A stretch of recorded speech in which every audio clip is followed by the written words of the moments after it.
Doctors अभी भी हड़ताल पर हैं, कब लौटेंगे नहीं पता। इस पर बात करने के लिए हमारे साथ senior cardiac surgeon doctor Kunal सरकार हैं। आप भी विरोध प्रदर्शन में शामिल हुए हैं कई बार। कब खत्म होगा ये विरोध प्रदर्शन? आपको लगता है कि गोल पोस्ट चेंज कर रहे हैं अलग अलग इस्तीफे मांग कर? अब देखिए, एक तरफ से आप वो बोल सकते हैं कि उनको पहले वो स्टार्ट किए थे 3 प्रिंसिपल डिमांड लेके, अभी शायद उसमें और भी 1-2 डिमांड वो जोड़ दिया है। देखिए मनो, क्या बात ऐसा है कि जितना टाइम जा रहा है ना, ये तो 1 महीना हो गया ये इंसिडेंट के बाद। तो ये बहुत पहले हमारे गवर्नमेंट और हेल्थ डिपार्टमेंट के तरफ से ये तो हर किसी को मालूम था कि जूनियर डॉक्टर्स तो खुशी नहीं हो सकते हैं, कि वो एकदम सरासर नाखुश होंगे, प्रोटेस्ट होगा, कुछ ना कुछ पॉलिटिकल इन्वॉल्वमेंट भी इनमें आ जाएगा। तो जितना थोड़ा बहुत हम लोग समझते हैं कि बहुत पहले इसमें एटलीस्ट 15-20 दिन पहले से एक एंगेजमेंट, जो बातचीत करना, उनको लेके बोलना कि क्या गलत हुआ है, कैसे हम लोग आगे जाते हैं, कि दोनों साइड जो था यहाँ पे, एक साइड गवर्नमेंट, एक साइड जूनियर डॉक्टर्स, वो आपस में डॉक्टर्स के साथ कोई एंगेजमेंट किया नहीं। तो उसी के वजह से जो है उनका जो आक्रोश बोलिए, रोग बोलिए, जो अनहैप्पीनेस बोलिए, वो बढ़ता गया। एक नंबर। क्या लगता है अभी कब तक चलेगा? उम्मीद है कि अगले 2-3 दिन के अंदर एक ब्रेक थ्रू आएगा। क्यों आएगा? क्योंकि देखिए, हम लोग डॉक्टर्स का लाइफ में बहुत परेशानी है, बहुत टाइप का परेशानी है।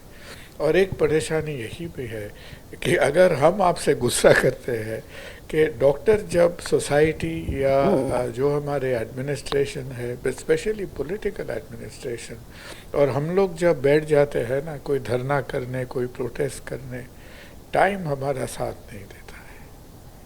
Time is not in our favour. जितना टाइम बढ़ेगा, लॉट ऑफ फैक्टर्स आ जाएगा, हमारे थोड़ा हमारे अंदर में जो दुख है वो तो कम नहीं जाएगा। मैं ये कह रही हूँ, क्या आपको लगता है अपने और फैक्टर्स में अल्ट्रा लेफ्ट या फिर राइट विंग, ऐसे भी आरोप लग रहे हैं कि ये सब आ रहे हैं? अब इस जूनियर डॉक्टर्स का प्रोटेस्ट रहा ही नहीं है जूनियर डॉक्टर्स का? नहीं, at all, not at all. देखिए मनोज्ञा, ये जो बहुत एक ख़राब चीज़ हुआ है, one of the worst things we have seen in our life times.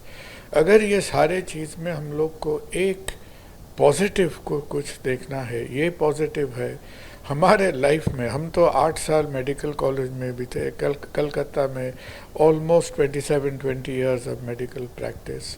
हम लोग लाइफ में अगर 5 डॉक्टर कहाँ पर खड़ा होते ना, 5 डॉक्टर का 7 एसोसिएशन होता है, उसमें 8-10 पॉलिटिकल पार्टीज घुस जाते थे। कभी भी हम लोग हमारे कोई भी डिमांड, कोई भी प्रोटेस्ट, कोई भी इश्यूज में हम लोग इकट्ठा हो नहीं सके। और उसके बाद हम लोग धंधे में भी हमारा एक फोकस था। हर कोई सोचता था इससे अगर हमारा 2 पैसा हो गया तो हमारा तो हो गया। किसी एसोसिएशन में घुस जाएंगे, किसी कमेटी में घुस जाएंगे, किसी काउंसिल में घुस जाएंगे। अगर थोड़ा बहुत एक आधा लड्डू गवर्नमेंट का साइड से मिल गया, हम लोग भी थे, हम लोग तो थोड़े बहुत, हम लोग क्या महात्मा गांधी थे? हम लोग थे नहीं। तो हमारे जो डाउन राइट जो एक opportunistic, one side was opportunism, second side was politicisation.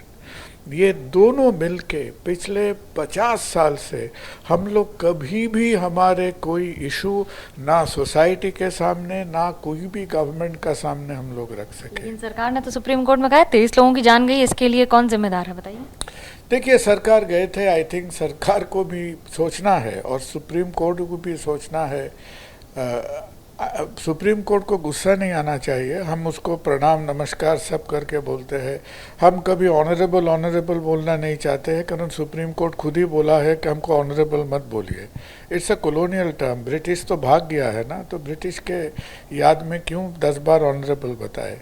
तो जो भी बताए विद सुप्रीम कोर्ट, अभी एक ही बात है, हम लोग सुप्रीमली डिसअपॉइंटेड है। क्योंकि सुप्रीम कोर्ट का असल मुद्दा क्या था, कलकत्ता हाई कोर्ट से जो वो केस लिए थे उसका सेंट्रल इशू था ये रेप मर्डर का इन्वेस्टिगेशन, जिसमें बहुत उलटफेर हो रहा था, टैम्परिंग ऑफ एविडेंस हो रहा था, nobody was happy with the investigation. So 3-4-5 दिन का हियरिंग हुआ है, उसमें हम लोग कोई जो असल मुद्दा में कोई फोकस नहीं देखे है। वो पुलिस का रिकॉर्ड कीपिंग लेके 3 दिन तक डिस्कशन हुआ है जहाँ पर पुलिस ही नहीं है, जहाँ पर पुलिस ही नहीं है। वो कपिल साहब और हमारे 3 जज बेंच का साथ गपशप हो रहा है। हाँ, बहुत बहुत फ्रेंडली एटमॉस्फेयर में इंटेरोगेशन चल रहा है। और कपिल साहब को भी बोलेंगे गुस्सा मत कीजिए हम लोग के साथ, हम लोग डॉक्टर है, थोड़ा बहुत अकल में शॉर्ट है, लेकिन उतना तो हम लोग अकल का कम नहीं है। तो आप क्या बताए कपिल साहब, आप बताए सर सुप्रीम कोर्ट में खड़ा होके कि 1 महीना में 23 तो डेथ हुआ है, 1 महीना में वेस्ट बंगाल में एक भी लाइफ को कोई भी डेथ अननेसेसरी है। हमको कोशिश करना है that 1 more death should not happen. But आप इसको कंसिडर कीजिए, इंडिया में एक दिन का 50,000 आदमी का मौत होता है, that is our national mortality. West Bengal का हिसाब में एक दिन 4,500 से 5,000 लोग का मौत होता है, तो 1 महीना में आपको 1.5 लाख लोग का मौत होता है। तो आप सिर्फ 1.5 लाख लोग में आप बोल रहे हैं कि 23 एक्स्ट्रा मौत हुआ है, आपका हिसाब में गड़बड़ है कपिल साहब। 23 out of 1,50,000 is 0.02%।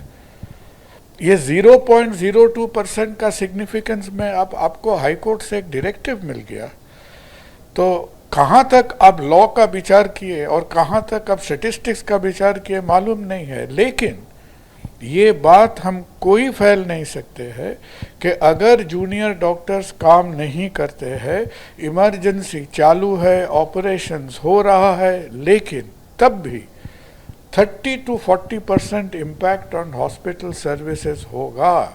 It is a serious matter.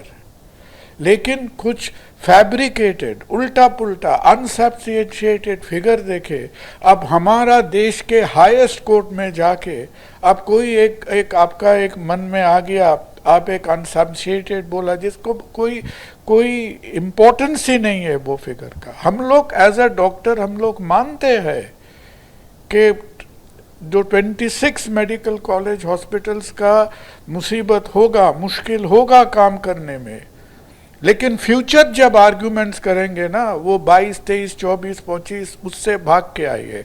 और कुछ डेटा आपको देना है तो अकल का डेटा दीजिए, आलतू फालतू का डेटा देके कोई लाभ नहीं है। बहुत बड़ी बात कह रहे हैं आप। कम से कम इंतजार है कि ये प्रोटेस्ट कब खत्म होगा। कैमरा पर्सन सूरज पांडे के साथ मनोज्ञा लोईवाल, कोलकाता, ABP न्यूज़।